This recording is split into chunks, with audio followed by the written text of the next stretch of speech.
છો કે મેં છોકરીનું અપહરણ કર્યું છે, છોકરીનું મેં અપહરણ કર્યું છે, લવ જિહાદનો કેસ કર્યો છે. દીપુબેન, આપણે તમે એ વસ્તુ તો વિચારો, આપણે કેટલા વર્ષ ભેગા રહ્યા. ત્યારે તમને લવ જિહાદ નો દેખાણો, ત્યારે મુસ્લિમ નો દેખાણો હું. ત્યારે મેં તમારા ભાઈ જેલમાં હતા ત્યારે મેં તમને ધંધો કરીને દીધા પૈસા. પૈસા તમને ન દેખાણા કે મુસ્લિમના પૈસા આવે છે કે એ પૈસા આપણે ન લઈ. તમારો ભાઈ 7 મહિના જેલમાં રહ્યો હતો ને, પૂરો અલ્પેશ તન્ના MD માં આવી ગયો હતો. બરોબર, સાચું બોલું છું ને હું તો. પછી રાજકોટનો મોટો દલાલ મોદીથી ઓળખાય છે. એના ભાઈ એના ભેગો પૂરો કામ કરતો. એની બેનને બધા એને રાંડુનો જ ધંધો કરે છે.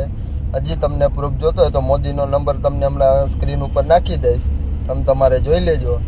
જે તમારે મીડિયાવાળાને અફવા ફેલાવો. છોકરીને મેં ટચ પણ નથી કરી, નથી ખરોચ આવવા દીધી છોકરીને. છોકરી ફૂલ એમ ફૂલ સેફ છે, તમે એ ઉપાધિ ન કરતા.